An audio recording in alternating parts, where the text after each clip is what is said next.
வசந்த பஞ்சமி என்பது உலகத்தையே இயக்குகின்ற சக்தியின் ஆற்றல் பெருகத் தொடங்குகின்ற நாள் என்பது நமது மக்களின் நம்பிக்கை. இந்த வசந்த பஞ்சமி அன்றைக்கு தமிழ்நாட்டிற்கு வருகை புரிந்திருக்கின்ற தமிழ்நாட்டில் ஆட்சி மாற்றத்தை உருவாக்கி மீண்டும் மக்களாட்சியை உருவாக்குவதற்காக வருகை புரிந்திருக்கின்ற இந்தியாவின் பிரதமர், நமது தேசிய ஜனநாயக கூட்டணியின் தேசிய தலைவருமாகிய மாண்புமிகு பிரதமர் அவர்களே, நமது தேசிய ஜனநாயக கூட்டணியின் தமிழ்நாடு தலைவர், அனைத்திந்திய அண்ணா திராவிட முன்னேற்ற கழகத்தின் பொதுச் செயலாளர்,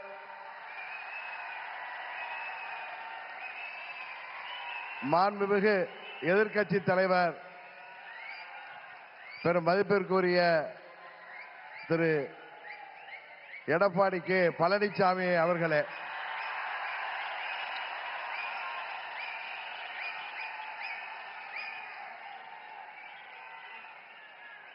மாண்புமிகு மத்திய அமைச்சர் பியூஷ் கோயல் அவர்களே, எனது அருமை நண்பர் மத்திய அமைச்சர் மாண்புமிகு எல் முருகன் அவர்களே, தமிழ்நாடு பாரதிய ஜனதா கட்சியின் தலைவர் எனது அருமை சகோதரர் நயினார் நாகேந்திரன் அவர்களே, பாட்டாளி மக்கள் கட்சியின் தலைவரும் முன்னாள் மத்திய அமைச்சருமாகிய டாக்டர் திரு அன்புமணி ராமதாஸ் அவர்களே, மற்றும் வருகை புரிந்திருக்கின்ற நமது தேசிய ஜனநாயக கூட்டணியின் அங்கம் வகிக்கின்ற தலைவர்களே, வருகை புரிந்திருக்கின்ற நமது தேசிய ஜனநாயக கூட்டணியின் நிர்வாகிகளே, செயல் வீரர்களே, வீராங்கனைகளே, உங்கள் அனைவரையும் அம்மா மக்கள் முன்னேற்ற கழகத்தின் சார்பில் இந்த நேரத்தில் எனது நெஞ்சம் நிறைந்த வணக்கங்களை தெரிவித்துக் கொள்கின்றேன்.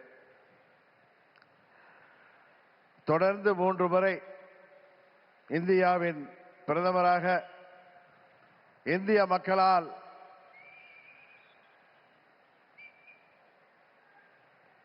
ஏற்றுக்கொண்டு இந்தியாவை உலக அரங்கிலே ஒரு சிறந்த இடத்திற்கு உயர்த்தி கொண்டிருக்கின்ற பாரத பிரதமர் அவர்கள் தமிழ்நாட்டிலே நடைபெற்றுக் கொண்டிருக்கின்ற இந்த மக்கள் விரோத குடும்ப ஆட்சியை முடிவுக்கு கொண்டு வர வேண்டும் என்கிற ஒரே நோக்கத்தோடு அம்மா மக்கள் முன்னேற்ற கழகம் இந்த கூட்டணியிலே வர வேண்டும் என்று அவர்கள் விரும்பினார்கள். இன்றைக்கு நாங்கள் முழுமனதோடு தமிழ்நாட்டிலே தேசிய ஜனநாயக கூட்டணியை தலைமையேற்றிருக்கின்ற மதிப்பிற்குரிய திரு எடப்பாடி கே பழனிசாமி அண்ணன் அவர்களை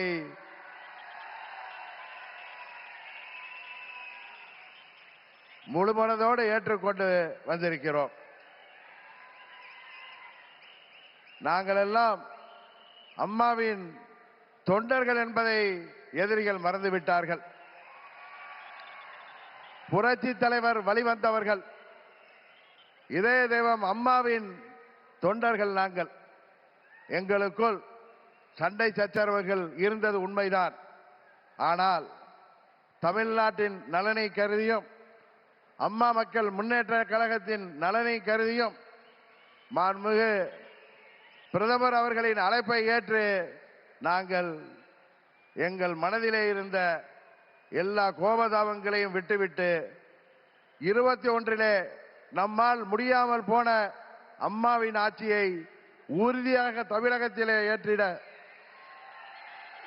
உருவாக்கிட எந்த ஒரு மனமாச்சரியமும் இன்றி, எந்த ஒரு தயக்கமும் இன்றி, எந்த ஒரு குழப்பமும் இன்றி, சில பேர் சொல்கிற போல எந்த ஒரு அழுத்தமும் இன்றி அம்மா மக்கள் முன்னேற்ற கழகம் இந்த கூட்டணியிலே எங்களை இணைத்துக் கொண்டிருக்கின்றோம். இந்த கூட்டணியின் வெற்றிக்காக அம்மா மக்கள் முன்னேற்ற கழகத்தின் ஒவ்வொரு தொண்டரும் தமிழ்நாடு முழுவதும் அயராது பாடுபடுவான் என்கிற உறுதியை மாண்புமிகு பிரதமர் அவர்களுக்கும் எதிர்க்கட்சி தலைவர் மாண்புமிகு எடப்பாடி பழனிசாமி அவர்களுக்கும் இந்த நேரத்திலே நான் சொல்லிக் கொள்கிறேன். ஒரு விஷயத்திலே எதிர்ப்பதென்றால் அதிலும் உறுதி, ஆதரிக்க வேண்டும் என்றால் அதிலும் உறுதியாக இருக்கக்கூடிய தன்மையை அம்மா அவர்கள் எங்களுக்கு கொடுத்திருக்கிறார்கள். ஒரே குடும்பத்தைச் சேர்ந்தவர்கள், பங்காளிகளாக இருந்தவர்கள் நாங்கள் எங்களுக்குள் இருந்த சண்டையால் பிரிந்து இருந்தோம் என்பது உண்மை. இன்றைக்கு எல்லாவற்றையும் தூக்கி எறிந்துவிட்டு பாரத பிரதமர் மோடி அவர்கள் தமிழ்நாட்டிலே ஒரு மக்களாட்சியை உருவாக்க வேண்டும், புரட்சி தலைவர் டாக்டர் எம்ஜிஆர் அவர்களின் ஆட்சியை உருவாக்க வேண்டும், எங்களின் இதய தெய்வம் அம்மா அவர்களின் ஆட்சியை உருவாக்க வேண்டும் என்கிற உயரிய நோக்கத்தோடு இன்றைக்கு மக்களை வாட்டிக் கொண்டிருக்கின்ற இந்த மக்கள் விரோத குடும்ப ஆட்சியை முடிவுக்கு கொண்டு வர வேண்டும் என்பதற்காக நாங்கள் முழுவனதோடு இந்த கூட்டணியிலே இணைந்திருக்கிறோம் என்பதை அவர்களுக்கு மீண்டும் நான் இந்த நேரத்திலே தெரிவித்துக் கொள்கின்றேன். இன்றைக்கு தமிழ்நாடே ஒரு கொலை நாடாக, கொள்ளை நாடாக மாறி கிடக்கிறது. பத்திரிகைகளையும் ஊடகங்களையும் பார்த்தால் எங்கு பார்த்தாலும் கொலை, கொள்ளை, பெண்களுக்கு பாதுகாப்பு இல்லை, போதை மருந்து பழக்கம், போதை மருந்துக்கு ஒரு ஹப்பாகவே தமிழ்நாடு மாறி இருக்கிறது என்பது வேதனைக்கு உரியது. இன்றைக்கு அனைத்து தரப்பு மக்களும், அவர்கள் விவசாயிகளாக இருக்கட்டும், அரசு ஊழியர்களாக இருக்கட்டும், ஆசிரியர்களாக இருக்கட்டும், மருத்துவர்களாக இருக்கட்டும், செவிலியர்களாக இருக்கட்டும், ஏன் மாற்றுத்திறனாளிகள் கூட இன்றைக்கு போராடுகின்ற நிலையிலே இந்த மக்கள் விரோத ஆட்சி ஏற்படுத்தி இருக்கிறது. இங்கே மக்கள் எல்லாம் வருத்தத்தில் இருக்கிறார்கள். ஆனால் திரு ஸ்டாலின் அவர்கள் தனது மகன் உதயநிதி ஸ்டாலினை முதல்வராக்க துடித்துக் கொண்டிருக்கிறார். அதை, அந்த குடும்ப ஆட்சியை உறுதியாக நாம் முறியடிப்போம்.